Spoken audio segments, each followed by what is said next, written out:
காண்பாதோ தப்பாமல் சார்வார் தமக்கே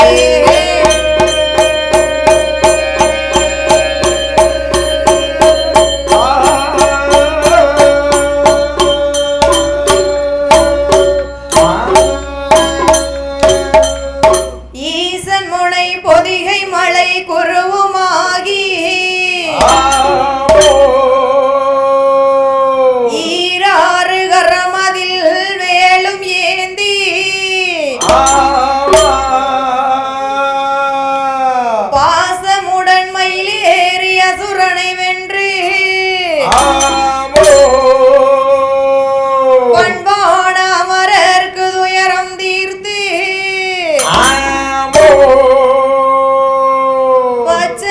வந்தவரை ஆட்கொள்வாய் ஆறுமுகனே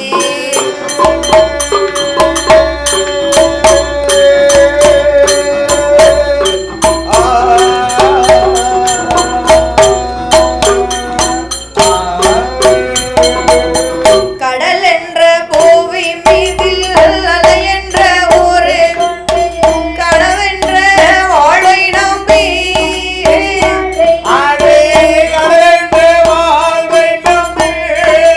வாழ்வை நம்பி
பார்க்க வென்று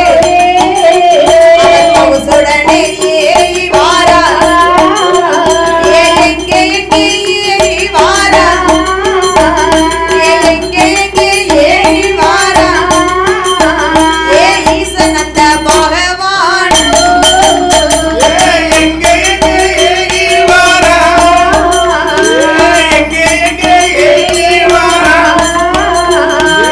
ஈசன் அந்த பகவானோ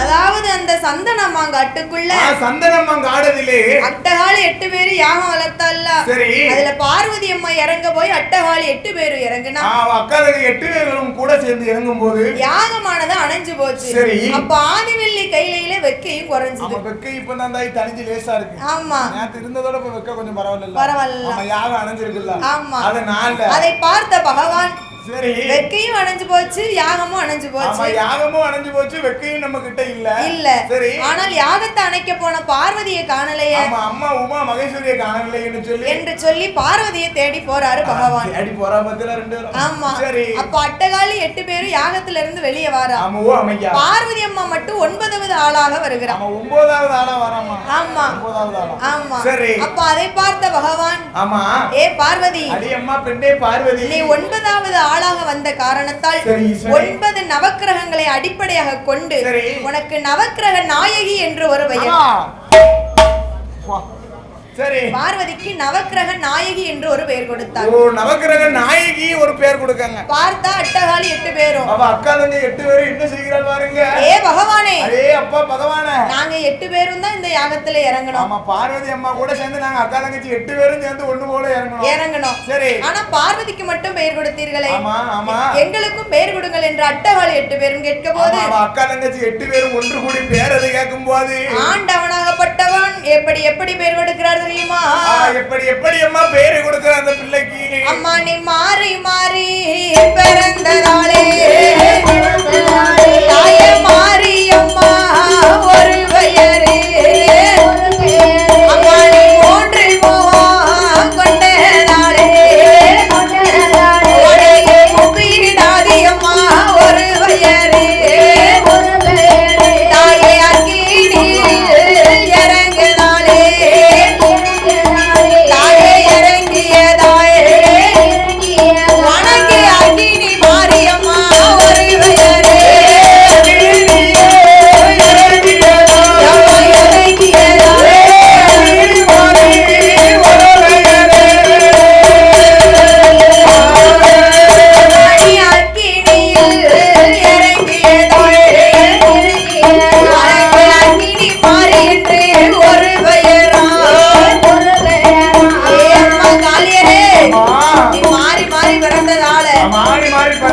உனக்கு மாரியம்மா ஒரு பெயர் 3 முகம் கொண்டதால முப்பிடாது என்று ஒரு பெயர் அக்கினியில இறங்கியதால் அக்கினி மாறி என்று ஒரு பெயர் அம்மா நீ உச்சி கண்ணில் பிறந்ததாலே தாயர் பிறந்ததாலே உனக்கு உச்சி மகாலி ஒரு பெயர்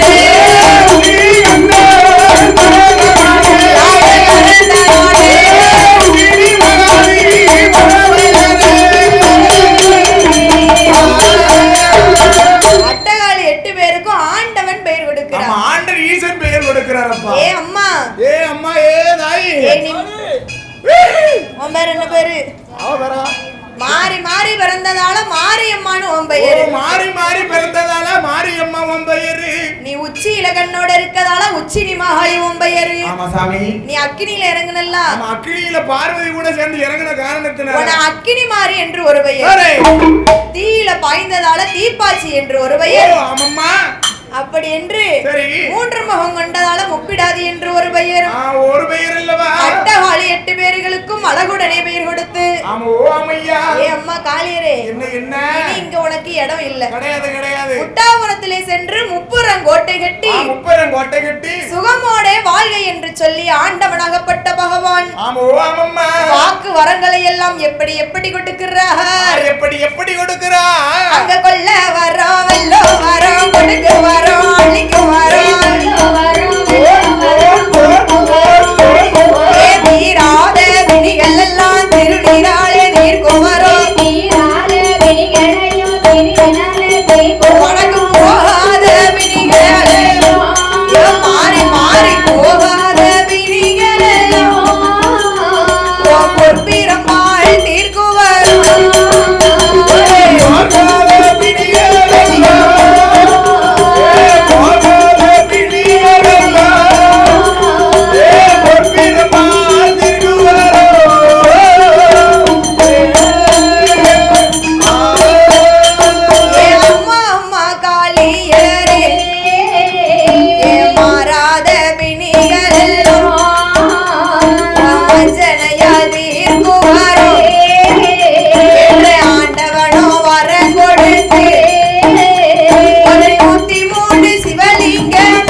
எல்லாம் கொடுக்கிறார். வாக்கு வரங்களை எல்லாம் கொடுக்கிறார் அல்லவா படைத்த ஈசன். கொல்ல வரம், வெல்லும் வரம், கொடுக்கும் வரம், அளிக்கும் வரம், கொடுக்கும் வரம், அளிக்கும் வரம், தீராத பிணிகள் எல்லாம் திருநீரால தீர்க்கும் வரம், திருநீராலே தீர்க்கும் வரம், போகாத பிணிகள் எல்லாம் பொற்பிரம்பால் தீர்க்கும் வரம். போகாத பிணிகள்னு சொல்லி எது இருந்துச்சுன்னு சொன்னா சரி ஆத்தா பெரம்பு எடுத்தான்னு சொன்னா போகாத பிணியும் போயிடும். ஒரு போடு போட்டான்னா போயிட ஆட்டுமாங்களாவது மோகினியா இருந்தாலும் சரி சந்திரமுகியா இருந்தாலும் சரி பிடி பரப்பா அப்படின்னு ஒத்த சத்த போட்டானே போதும் போகாத பிணிகள் எல்லாம் ஓடி போகும். சாட்டை எடுத்தான்னு சொன்னா அவளே அடிச்சுக்கிடுவாமா. சலநீர் கண்டுருவா. ஆனா ஒண்ணு கெட்டிக்காரிமா சாட்டை எடுத்து மக்கள் அடிக்க மாட்டான். அவளை அடிச்சு காயப்படுத்தி கோவத்துல அவளே அடிச்சுக்கிடுவா. அதுதான் ஆத்தா. அவளை போடுறத போட்டுல ஏன்னா ஊர்ல நல்லா இருக்கும் பாத்தியா. அதனால அவளே அடிச்சுக்கிடுதா. ஆமா எங்க உள்ள புண்ணியவதியும் உனக்கு ஒண்ணு கொடுக்கும். போடாமத்தானே இந்த வரத்து வர. என்ன செய்ய? ஆமா அடி உதவ மாதிரி அண்ணன் தம்பி கூட வர மாட்டான் பாத்தியா. சரி ரெண்டு போட்டு வாங்கிட்டு போங்க போகும்போது. ஆமா சவுக்கடி இது வாங்கிட்டு போங்க. சரி சரி. அப்போ காணலுக்கு போவதற்கு கருப்பு வர்ண தண்டிகளும், கருப்பு வர்ண தண்டிகளும், வேனலுக்கு போவதற்கு வெள்ளை வர்ண கூடாரமும், ஆமா ஆமையா வரங்களை எல்லாம் கொடுத்து சரி ஏ அம்மா முப்பிடாதி, ஏ தாயே முத்தாரு முப்பிடாதியை அழைத்து 103 சிவலிங்கத்தை எடுத்து கொடுத்தார். 103 சிவலிங்கத்தை எடுத்து கொடுக்கிறார் தாய் முப்பிடாதி கையில. ஆமா ஆமையா கங்கா தேவியை பிடித்து காளியம்மா கையில கொடுத்தா. எப்ப பிடிப்பா பத்திரமா கொண்டு போ. ஆமா கங்கா தேவினா யாரு? ஆண்டவனோட சின்ன வீடு கிடையாதுமா. நீர். கங்கை என்று சொன்னால் நீர் என்று அர்த்தம். ஆமா பகவான் எங்க வச்சிருக்காரு நீரை? உச்சியில சடமுடிக்குள்ள வச்சிருக்காரு கங்கா தேவி. சடைக்குள்ள வச்சிருக்காரு. அவளை அவுத்து விட்டோம்னு சொன்னா அந்த பூமி தாங்காதல்ல. அதனால கங்கா தேவியை ஆண்டவன் பகவான் எங்க வச்சிருக்காரு? உச்சியில வச்சிருக்காரு. அப்படிதான் என்ன முந்தான முடிச்சுக்கலையா? பாதகத்தை இறக்கி விட மாட்டாளா போ. இல்லனா எல ரத்தம் பத்தியல வீட்டுக்காரி அப்படி விட மாட்டான் கொடுக்குது. சரியா போச்சு. அப்ப ஆண்டவனாகப்பட்ட பகவான் வாக்கு வரங்களை எல்லாம் கொடுத்தபோது அட்டகாளி 8 பேர்களும் எங்க வருகிறார்கள்? எங்க வருகிறார்கள் பாருங்க. அஷ்ட 8 காளியர்களும் அந்த வரங்களையும் வாங்கி கொண்டு வருகிறாளே 8 பேரும்.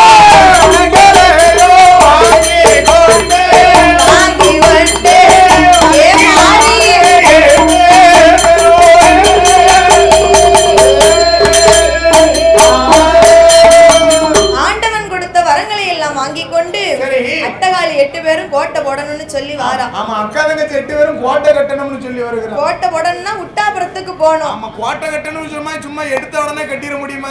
இல்ல அதுக்குரிய இடம் பார்க்கணும். ஆமா கோட்டை கட்டுறதுக்கு ஏத்த இடம் எங்க? இந்த வழியோடி ஆமா வஞ்சனாறு பொத்தனாறு வேணும். கோட்டை கட்டுறதுக்கு ஏத்த இடம் சத்திரம் பஸ் ஸ்டாண்டுமா. சத்திரம் பஸ் ஸ்டாண்ட் நல்ல கிரவுண்டா இருக்கும். நல்லா இருக்கும்ல. அரசுல கோட்டை கட்டணும்னு நினைச்சுக்கோ. சரி அவ்வளவு அருமையா இருக்கும். சரி அப்ப அட்டகாளி 8 பேர்களுக்கு உட்டாபுரத்துக்கு போக வழி தெரியாது. அப்ப அட்டகாளி 8 பேர்களும் அங்க இருக்கின்ற போது இருக்கின்ற வேளையில ஆண்டவனாகப்பட்ட சிவபெருமான் பார்த்தார். ஏன்னா ஆண்டவனுக்கு வரத்தை கொடுக்க மட்டும் தான் தெரியும். வரத்தை கொடுக்க மட்டும் தான் தெரியும் பகவான். அதை அழிக்க தெரியாது. பகவானுக்கு என்ன வேணுமோ கொடுக்க தெரியும். கொடுத்ததை அழிக்க தெரியாது ஈசனுக்கு தெரியாது. அப்ப என் பெருமாள் கோபால கண்ணனை அழைத்து ஏ மச்சான் அட்டகாளி 8 பேர்களுக்கு வாக்கு வரங்களை எல்லாம் கொடுத்தேன். அவளை கோட்டை போட வைக்கதும் நீங்க தான். அவ கோட்டையை அழிக்க வைக்கதும் நீங்க தான். ஆனா என் பெருமாள் அப்படி கிடையாதுமா. என்னப்பா? ஆக்கையும் செய்வாரு அழிக்கவும் செய்வாரு. ஆக்குவதும் அழிப்பதும் அப்ப நாராயணன் செய்வார். சும்மா அம்மா சொல்லி இருக்கு. இல்ல கொடுக்கணும்னு நினைச்சா கொடுப்பான். எடுக்கணும்னு நினைச்சா எடுப்பாரு. இல்ல அவர் வீட்ல பாத்தியா? அதுதான் ஐயா. அவர் இன்றி அணு கூட அசையாது இல்ல. அப்பதான் பார்த்தார் ஆண்டவன் சிவபெருமான். அட்டகாளி 8 பேரையும் கோட்டை போட வைக்கதும் நீங்க தான். அழிக்கிறதும் நீங்க தான் சுவாமி என்று சொல்லி ஆண்டவன் சிவபெருமான் சொன்னபோது பார்த்தார் என் பெருமாள் கோபால கண்ணன். அட்டகாளி 8 பேர் இடத்துக்கு போனோம்னா இப்படியே போக முடியுமாப்பா? முடியாது. அக்கா தங்கச்சி 8 பேரை நம்ம ஏன் போய் பார்க்க முடியாது தெரியுமா? முடியாது. ஏன்னா நாகலோக பட்டணத்துல அவ அக்கா தங்கச்சி 8 பேரை நம்ம தூக்கிட்டு வரும்போது நாராயண ரூபத்துல போனோம். அக்கா தங்கச்சி 8 பேரு கிட்ட போய் நின்னுட்டு நம்ம அப்படியே நாராயணன் போல நின்னோம்னு சொன்னா நம்ம சொல்லுறதை கேட்க மாட்டோம். கண்டுபிடிச்சிருவோம் நம்ம யாருன்னு சொல்லி. அதனால அவ கிட்ட போய் பேசணும்னு சொன்னா நம்ம எப்பேற்பட்ட உருவத்துல போகணும்னு சொல்லி ஒரு சோசியர் போலே வடிவம் கொண்டார் எம் பெருமாள் கோபால கண்ணன். அட்டகாளி 8 பேர்களும் இருக்கும் இடத்திலே வந்து என்ன கேட்கிறார் தெரியுமா? என்ன கேட்கிறார் பாருங்க. சோசியம் பார்க்கலையா அம்மம்மாரே, சோசியம் பார்க்கலையா, சோசியம் பார்க்கலையா அம்மம்மாரே, சோசியம்